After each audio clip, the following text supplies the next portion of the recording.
There is something indefinable about riding. The way you're free to venture out into the unknown, getting caught up in the journey, the challenges, the lessons to be learned. I knew my first substantial trip from Calgary to Inuvik and back would be something I'd never forget. I can still remember that first morning, the feeling of contentment, that I was going to be doing exactly what I was supposed to. I had immersed myself in all avenues of adventure motorcycling, the books, the movies, anything you could find on the internet, and the best resource, experienced riders and their tales. I already felt like I had a glimpse into what the experience was all about, but that wasn't the case. So much happened, things that books can never predict, and pub stories could never describe.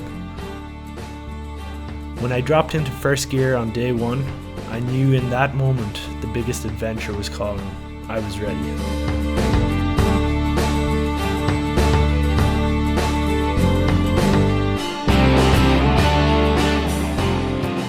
It may take a lot of work to get going, but nothing fills your soul like raising money to help people who face daily challenges. On July 18, 2015, I departed Calgary and headed north to claim my place among the adventure riders who've explored the desolate lands of the Arctic. I wasn't alone at first though. 30 riders joined me on the Adventure Without Limits group ride as an opportunity to come together as a community and recognize the significant sum that was raised to help those with cerebral palsy. $12,500 is nothing to scoff at. I was so proud of what we had accomplished, and I think I finally understood why my parents worked so hard and never sought any thanks or praise in return. They knew that helping others is a key component to living a happy life, and I now know the same.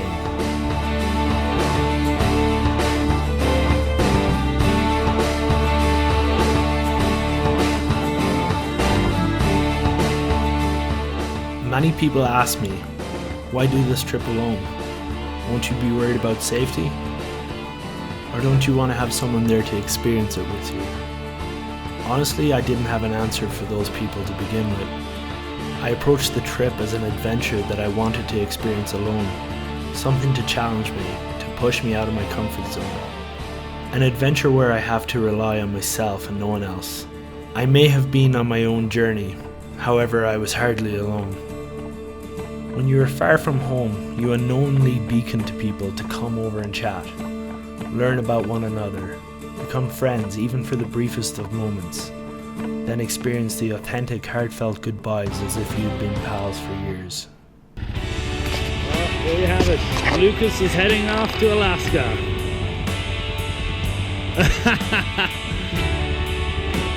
See you in the future, pal. Safe travels.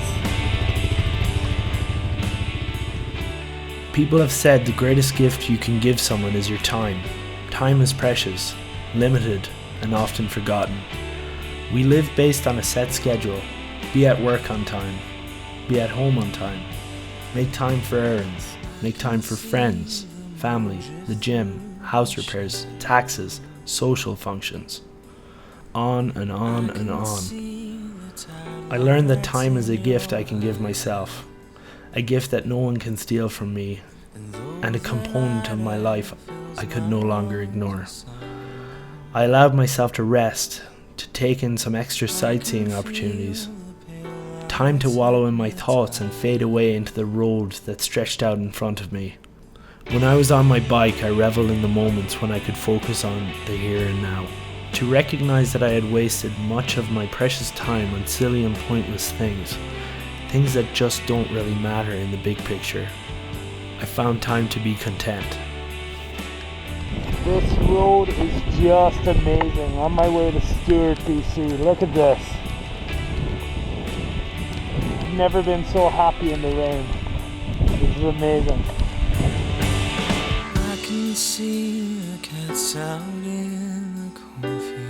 With 3 kids to raise, my parents worked day and night to make sure food was on the table and a roof over our heads. They had to manage their finances to make sure we had what we needed.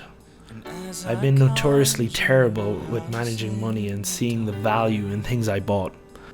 I learned that buying stuff can never compare to the experience and feelings that traveling can give you.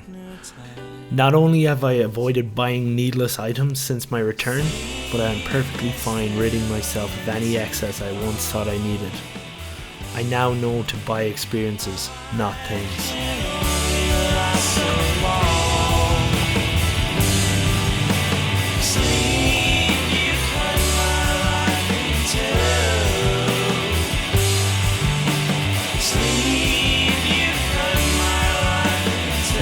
If you want to see what we're driving on, have a look at this.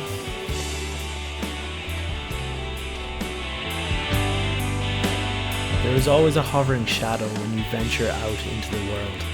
Negativity is such a powerful and easy thing to fall into. It crushes your determination, your confidence, and your will to go on. It is a demon that is waiting in the next challenge to stop you, to end your journey.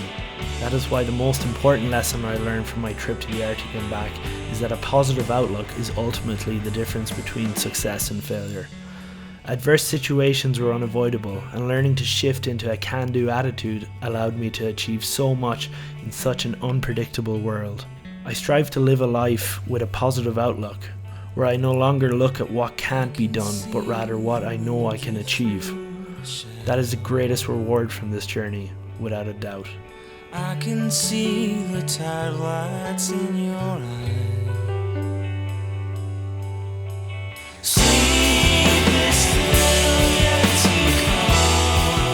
Lastly, I've learned to accept the weather.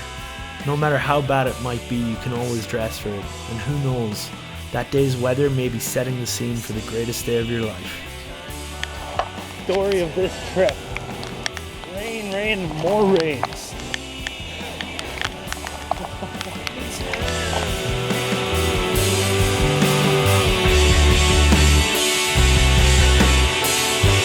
Got a couple of really shredded tires here. You guys weren't taking it easy though, okay?